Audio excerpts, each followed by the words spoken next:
So this is an absolute disaster. Every bit of technology I have, apart from the camera, which isn't connected to anything I suppose, has just completely the bed.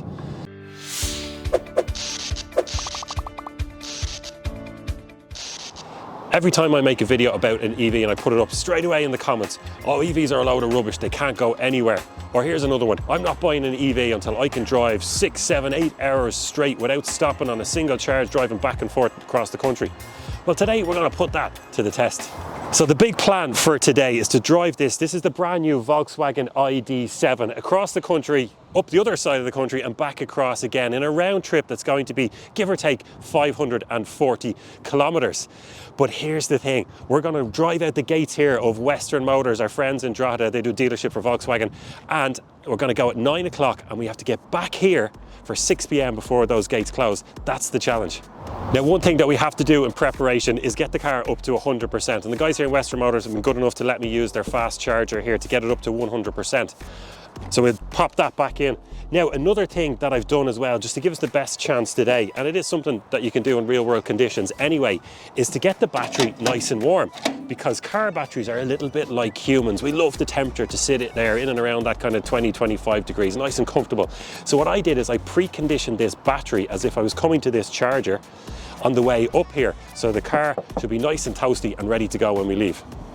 So we're sitting in the iD.7 now, it's 8:47 and we're going to be driving out the gates here at 9 a.m. So it just gives me a chance to give you guys an idea of the setup in the car here and other things that you might want to think about before you take on a long range trip. Now, as I might imagine, depending on how I edit this video, I've preconditioned the battery and we've charged it up to 100%. And I have my camera here to show you guys what I'm seeing as I talk through it. So as we can see, we're up to 100% battery, which is great, and that's given us an estimated range of 607 kilometers. That's based on kind of how I've been driving it.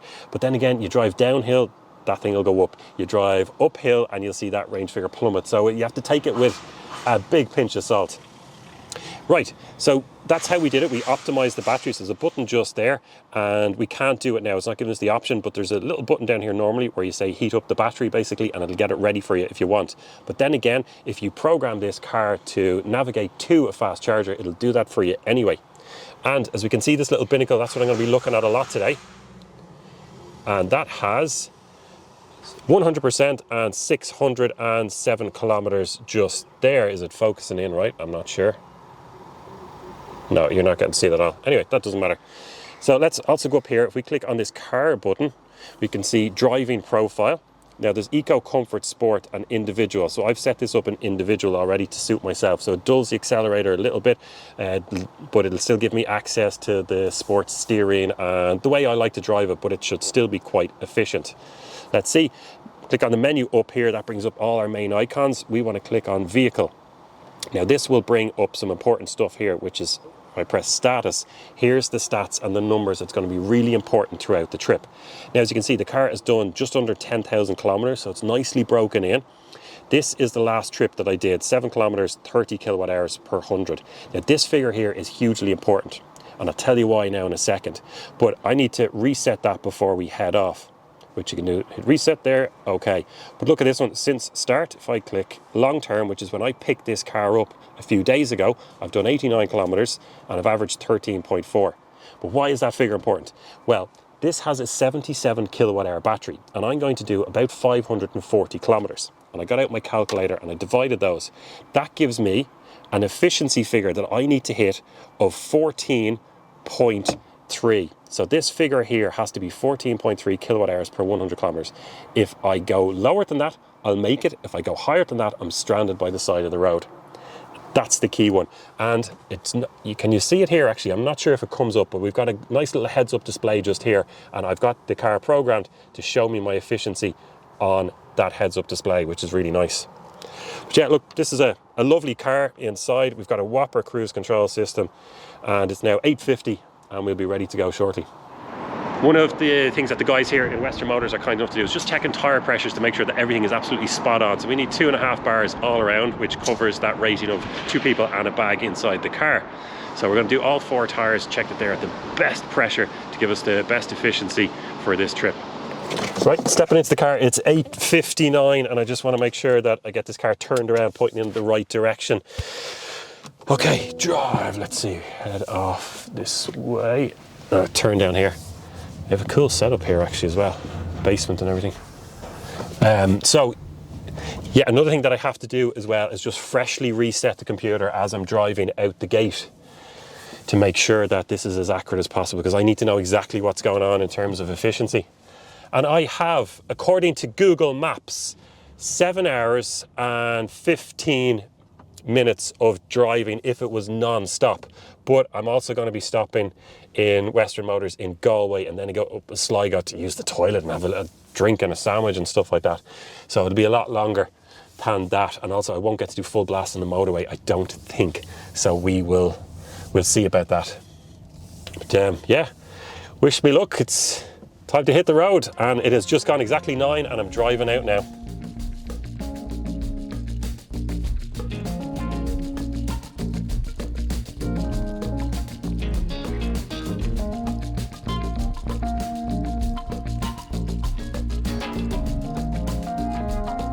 Just have to talk about the cruise control in this. And although I'm not on a motorway now, I'm on a regional road in Ireland, so the speed limit here is 80, and it still works here really well. So it's adaptive cruise control. So it's picking up the cars in front, and as I approach a car who's moving a little bit slower ahead, it's slowing me down. It's brought me back to 78, and it's tracking that car at a distance, and I can choose that distance at 5 different levels.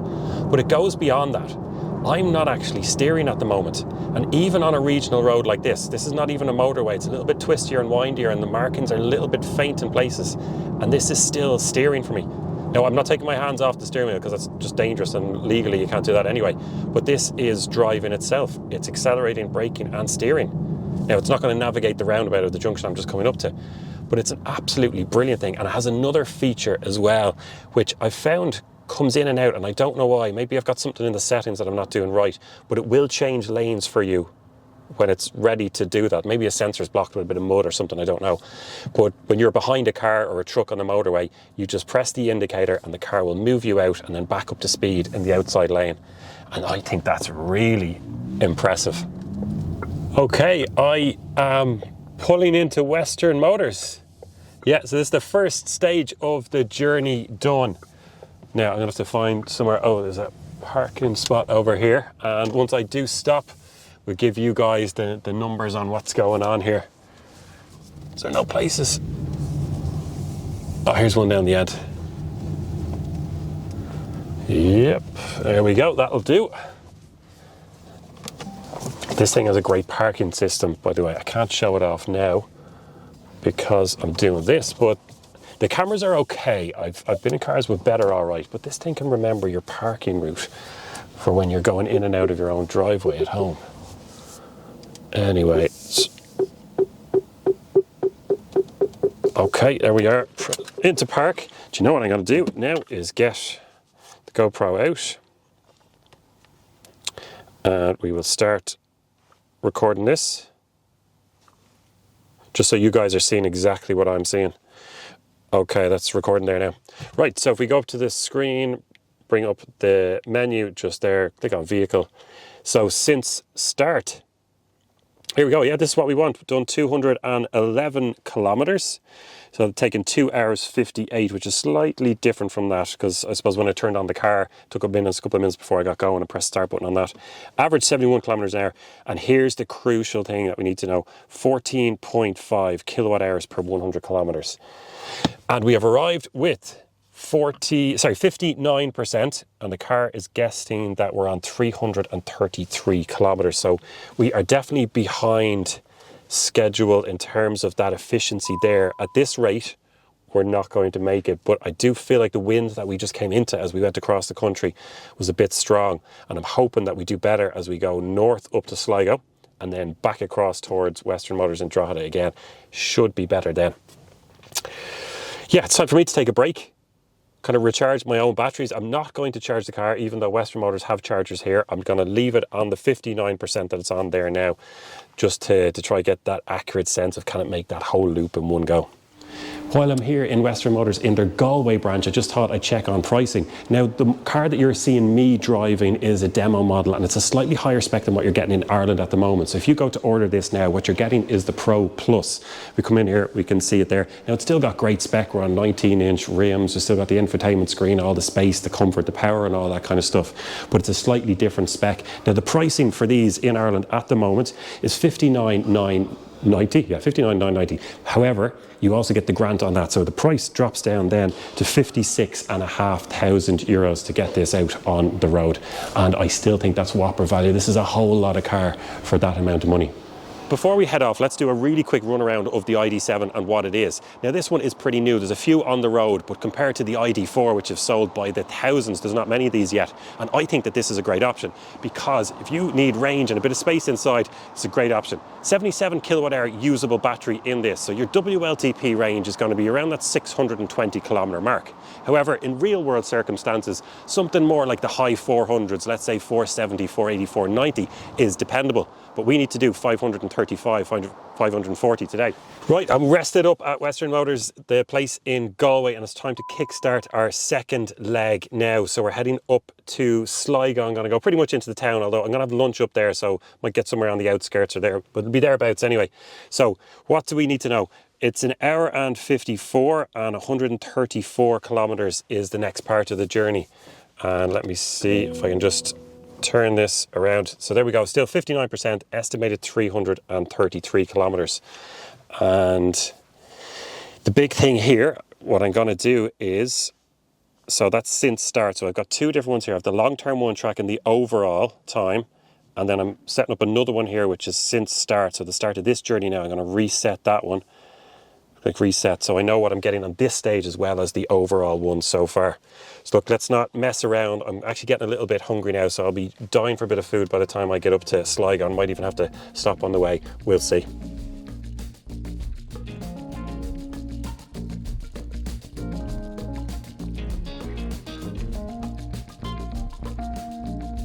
I know that people are going to be thinking, well, is he, he's turned off the radio and he's just trying to hypermile it. Well, we know I'm not hypermiling because I'm giving you guys the speeds, and I've got myself a deadline to get back to Western Motors in Drogheda.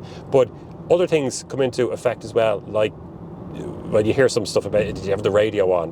Doesn't make an iota, doesn't make a jot of difference. What is important is the aircon on. So I didn't have it on for the morning because it was 17 degrees outside, it was cloudy, and I was perfectly comfortable the way it was. But now we're at 25 past 1. The sun is out, it's broken through the clouds, and I could feel the car heating up, so I've turned on the aircon. I've got it set to 20 degrees just there, which is nice and comfortable for me.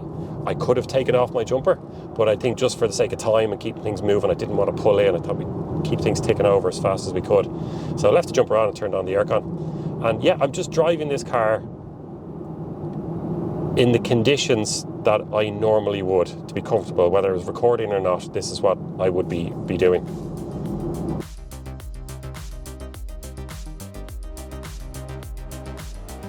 So I had to stop again, another human error. I just got too hungry on the way between Galway and Sligo, so earlier than the second stop. But I spent about 25 minutes there just having my food. By the time I ordered it and came out, edit and all that. And it's just a good chance to point out that, once again, I could have been charging while I was sitting here doing absolutely nothing. Because if I put the camera up there and you look over, you can see two fast charging units just there. Now, both of those units are dual-sided. So there's actually 4 chargers just there, only 2 in use. So I could have been plugging in, and instead of being on 43% that I am now leaving, I would have gotten that up to at least 80%, I would say, in the time that I've been here having my food and ordering it. So it's just another case that this isn't a real world example. I'm not struggling for range on this in the real world. I'd be sitting here halfway to Sligo on 80-85% or something like that. So we've made it through Sligo. We've just gone to the other side of town, about a kilometre outside it, because there was lots of traffic around and I didn't want to stop and hold anything up. So I just found an estate on the very outskirts of Sligo. So it's the second stage finish, but we're under serious pressure to make it back by 6 o'clock. In fact, I don't even think we're going to do it. So this is going to be quick. So let's get the recording up here. Press vehicle, see how we got on.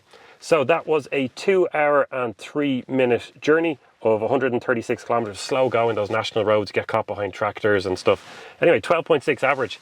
But here's the thing, 36% left, indicating 214 kilometres. So this thing got on pretty well on that journey. The average, I don't know if you can see it in the heads up display there, yeah, 12.6. So it did really, really well on that, but I just don't think we're doing good enough. So here's the next thing. I've taken out Google Maps on my phone here. I wonder, will that come up for you? So to get back to Western Motors, it's 2 hours 43, which leaves us with 2 or 3 minutes to spare, but I don't think I can keep up that speed because it's 179 kilometers left. And this is indicating 214, but that's just too optimistic, I think, once we get back out onto those main roads. So I just don't think that we're going to make this. If we push it to make it on time, I think we'll use up too much battery and we'll fall short. And if I want to conserve the battery, then we won't make it by 6 o'clock. So at the moment, I'm just going to stop recording here. I'm pretty pessimistic about it. And we just hit the road and keep going. Right, yeah, I'm going to stop, get this car going, and yeah, fingers crossed we make it. I think it looks really well in this white colour that we have here today. And as you can see, it's a very, very long car. So this is only 4 centimetres short of 5 metres with a gigantic wheelbase there. But you do get really, really good space in the back. I'm talking about adults of 6'3" and above in there. And the boot is 532 litres. Although we won't be needing it today, fingers crossed, hopefully. This is where you charge up the iD.7. Now, on Type 2 there, so that's your kind of standard AC charger that you'll get at home, you can get up to 11 kilowatts on that, which is a decent rate these days. Some cars are giving you the option of 22, and we'd love to see that, but we're happy enough with 11. Then on DC, it's pretty good there as well. So you're peaking just over 200 kilowatts, which is a really good speed, and getting you that 10 up to 80% charge will be pretty fast in this thing. So charging wise, it's pretty good. But as I said, fingers crossed, we won't need that today. So this is an absolute disaster. Every bit of technology I have, apart from the camera, which isn't connected to anything, I suppose, has just completely the bed. The sat nav on the car won't pick up where I am. It has me out in the middle of a field somewhere in Sligo. And Google Maps on my phone, just nothing either. The Android Auto won't connect to the car, and I can't find out where I am. So at the moment, I'm about 15 minutes outside Sligo, in the middle of nowhere. I think I'm up a mountain because the car is reading an average of 19 kilowatt hours per 100 kilometers, and I need to be at 14 or 13 even to finish the journey. So, like, I could be heading to Donegal at the moment, and I don't even know that. So I haven't seen any signs hinting that I'm on the wrong road, but at the same time I'm up a mountain and I don't know why that is. So this could be the end of the video, really. I've got 33% left, indicating 212 kilometers. Now I only had, what was it, 180 or 190 or something like that from where I was, but I could have 230 left because I've been going the wrong direction now. I don't know.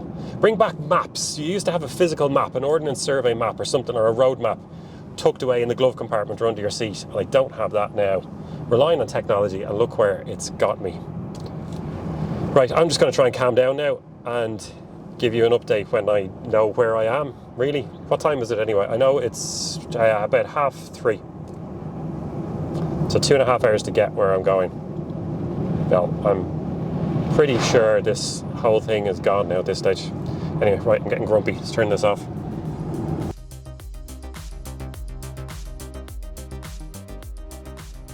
Alright folks, time for another update because, right, so look, first of all, I have untwisted my knickers and I've picked up all my toys and thrown them back into the pram. So we're under control again. What happened was Google Maps took me on, I think, the shortest route possible, which is really off the main road and up through the mountains to get the shortest route possible.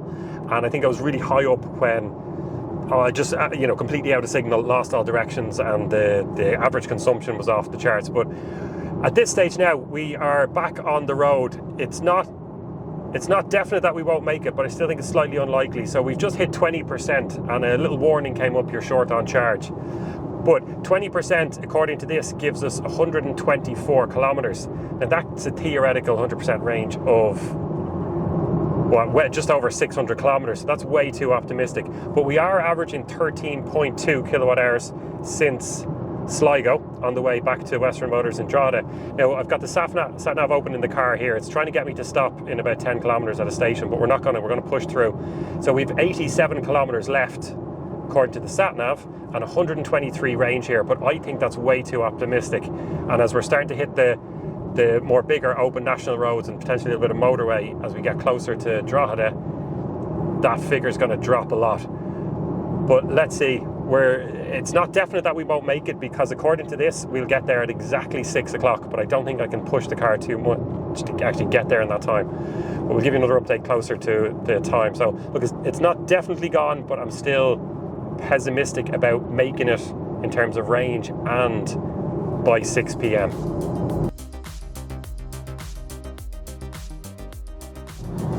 In terms of driving comfort, the iD.7 is really impressed me. I first drove this car, I don't know, 6, maybe even 12 months ago over in Spain, the international or the European press launch, and was really impressed with it. But you know, it's out in the sunshine up in the Spanish countryside. Have it back on Irish roads now, doing this 600-kilometer trip today, and it's performed so well just in terms of comfort. I think they've done a really good job with sound insulation. So we're making 80 kilometers here along country road. The surface isn't great and it's still really quiet. I'm getting next to no wind noise. Even when you get it up to proper motorway speeds, you can only just get a hint of it with all the radio off, that is. And yeah, really good. But the suspension as well is set up really comfortably. And I have to say, I really do like the way it's set up. So it's not a dynamic drive by any means. If you want that, like the car that I had 2-3 weeks ago was the BMW i5 Touring, and that's just set up to be a little bit more of a driver's car. It's a little bit more feedback, it's more pointed in its steering. This one's a little bit softer and squishier, and in many ways that's a good thing. That's definitely not a markdown for me, because it's taken all these bumps really well. Those little ramps that you get in housing estates, little imperfections in the road, and it just kind of cruises over them. The dampeners do a good job of taking that shock, and it just flows very nicely. And I'm really impressed with it in that sense. You know, if I bought this car to have a bit of fun through the Wicklow Mountains, which probably shouldn't be doing anyway, no matter what car you have, but anyway, if that's what you were going to buy a car for, then this is probably not it. But for doing those kind of longer journeys that I've been doing today, or ferrying the family around, they've set up the ride for this really well. Like, it's a Volkswagen, it's the people's car, and it's just set up to please the masses. And for me, this does a really good job at it. Another thing that has to be mentioned with this iD.7, because I have been a little bit critical in the past, especially in the early days of the ID.3, they just didn't get the software right. And even with the ID.4, when that came out, things just didn't really work. I think a lot of journalists were complaining about it, and some of them I thought were a little bit too harsh, but at the same time, Volkswagen hadn't put their best foot forward, considering what a capable company they are. And with the iD.7, they really have kicked it on. So if ever you've been in an ID.3 or one of the older ID.4s especially, don't write off the iD.7 if you didn't like that. This has come on leaps and bounds. And it's gotten to the stage now where it's quite impressive, with shortcut buttons down the bottom for everything that you need. Loads more shortcut buttons up the top for my Android Auto, driver's assist, radio. You can get back to the home menu. Everything is there. And they really have kind of sorted out the few issues that they had. Is it the best setup I've ever been in? Probably not, but it's a leap ahead of where it was, and it's definitely punching up there with some of the better systems. Not the best, no, definitely not, but yeah, really improved. Well, it's time for a final update before we get to Western Motors, if we get there. So we are down to about, where is it here? We've about just under 20 kilometers to go to get there. It's 21 minutes to 6, so we got to cover 20 minutes. So 21 minutes to cover about 20 kilometers, and we are down to 7% with an indicated range of 47. So according to the guessometer here, we've about 15-20 kilometers to play with. So I have got this thing jacked up to the speed limit now, whenever safe. I'm not breaking speed limits or doing anything silly, but we're going. It's foot to the floor as much as we can. And actually, I just remembered, while we're here, why don't I put it into sport mode? Yeah, let's just knock everything we can out of this, because really we've only got about, I'd say, 2 or 3 minutes to spare at best. So yeah, driving mode and into sport. Ooh, a few fancy colours come up, and yeah, you can feel it being a little bit more responsive. All right, but here's another thing. All right, let me get navigation back up so I don't miss out where I'm going. Yeah, in terms of power, I've put it into sport mode. But we are now on limited power because the battery is down to 7%, and I can see a gauge just here. I'm sorry I can't show it to you, but I need to keep my hands on the wheel. So we are down to about 75% of the power available. So this thing has, I don't know, 200 and something kilowatts of power, but we're losing that as the battery starts to get really, really low. And the worry is if we had to finish going uphill and the power drops, you might not have enough to get there, but I think we're slightly downhill for the rest of the journey, so we should be okay with that. Look, there's your final update. We're down to, where is it, about, yeah, only 15 kilometers to go. So I'll turn the cameras back on either when we run out of battery on the road, because I'm not giving this up. We're either running out on the road and call a tow truck, or we're getting to Western Motors. So I will give you a shout, or I'll check back in with you when one of those two things happens. So here we are, we're into the M1 retail park. It is, oh, it's recalculating the route now. It's given up on the charger. So it is 5:53, so we've 6 minutes to spare. I don't know how we turned that around at the end. Kept our foot to the floor. And yeah, we're gonna make it. So we've made it on time, and the battery is on 5%. So let me just get this into Western Motors here. I'll pull over, and then we will give you guys all the numbers and the data and stats and all that you need. Well, I cannot believe it. I didn't think we were gonna make it. I was so pessimistic, and especially when the sat nav and Google Maps gave up on me, I thought it was all off, but we have made it. What a little car. Well, big car, what a big car. Right, I'll pull over just here, plenty of spaces here. Yeah, right outside the door.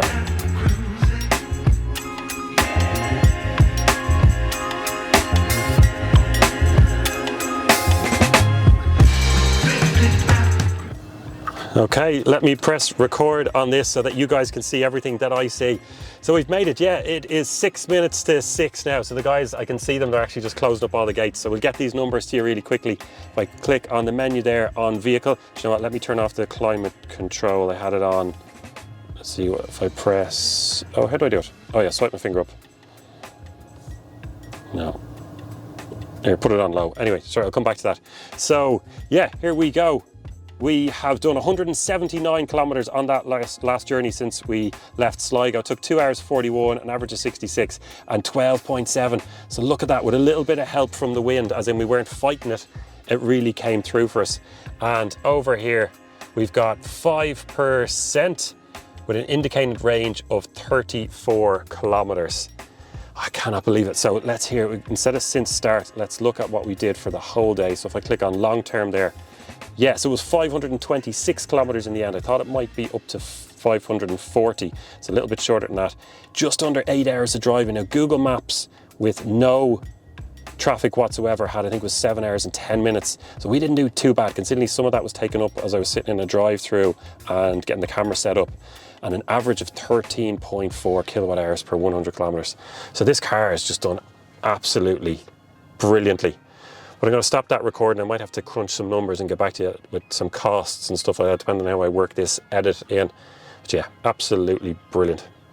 So we've plugged the iD.7 in for the few minutes where we're going to be filming here back in Western Motors, just to round off the video. And what a car this has been. I'm massively impressed with it. To drive, really, really good. The range has turned out to be absolutely brilliant. I mean, nearly 530 kilometers on a full charge. I mean, would have got a little bit more out of that, of course. But here's one question that we get asked a lot when we make these kind of videos, is how much did it cost? Now it gets a little bit boring, but let's run through the numbers anyway. So we were left with 5%. So we used 95% of a battery that's 77 kilowatt hour usable. So that's 73.15 kilowatt hours. Now at my home rate at home, I have a 24-hour standard rate. I pay 24 cents a unit. That would work out for today's journey at €17.56. That's pretty good for nearly 8 hours of driving and 530 kilometers. But if you had a night rate, you can less than half that, down to about €8 for that whole journey. But then again, if you charged up on the more expensive public charges in Ireland, the Ionity ones, which is about 70 cents, you're nearly trebling that. So you're up to in and around that 46, 47 euros. I still think that's cheaper than most combustion engine cars, but still, you're pretty much on a par at that stage. But yeah, this thing has done absolutely brilliantly.